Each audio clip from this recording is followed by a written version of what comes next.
સિદ્ધાર્થ ગૌતમ બુદ્ધનો જન્મ ઈસવીસન 623માં ભારતને અડીને આવેલા દક્ષિણ નેપાળના તેરાઈ ક્ષેત્રમાં સ્થિત લુંબનીના બગીચામાં થયો હતો.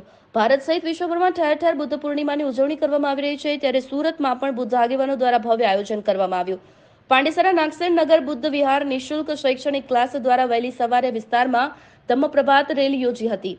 બુદ્ધના વિચાર લોકો સુધી પહોંચાડ્યા હતા. સાથે જ બુદ્ધને દીપ પ્રજ્વલિત કરી ડોક્ટર બાબા સાહેબ આંબેડકરજીને પુષ્પ અર્પણ કરવાની સાથે તેમના વિચારોને યાદ કર્યા. કાર્યક્રમમાં ગૌતમ બુદ્ધે આપેલા ઉપદેશો લોકોને માહિતગાર કરવાની સાથે તેમને પાલન કરવા માટે સૂચન કરવામાં આવ્યું. આ કાર્યક્રમમાં મોટી સંખ્યામાં યુવાનો જોડાયા.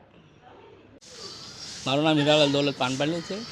આજે બુદ્ધ પૂર્ણિમા એટલે કે ભારતમાં નહીં પરંતુ આખો વિશ્વમાં બનાવવામાં આવે છે. અને અમે બી અહીંયા સુરતમાં નાગસેનનગર નિઃશુલ્ક બુદ્ધ વિહાર દ્વારા અહીંયા પ્રભાત રેલી કાઢવામાં આવી, જેમાં મોટી સંખ્યામાં બાળકો અહીંયા હતા. અને જે અમે સંદેશ બુદ્ધના આપ્યા છે એ અમે બધે ગલી ગલી પહોંચાડ્યા છે. બાળકમાં બહુ ઉત્સાહ હતા અને લોકોમાં બી બહુ ઉત્સાહ હતો કે બુદ્ધના જ્ઞાન એ બધી જગ્યાએ પહોંચે એ રીતે બધાએ કોશિશ કરી છે. અને બધાએ અહીંયા એમનો વિચારનો પાલન કરે એવી રીતે અમે રેલી કાઢવામાં આવી હતી. કેટલા લોકો જોડાયા હતા? એ મોટી સંખ્યામાં અહીંયા બાળક જવા કમસે કમ 300 થી 400 બાળક અહીંયા જોડાયા હતા.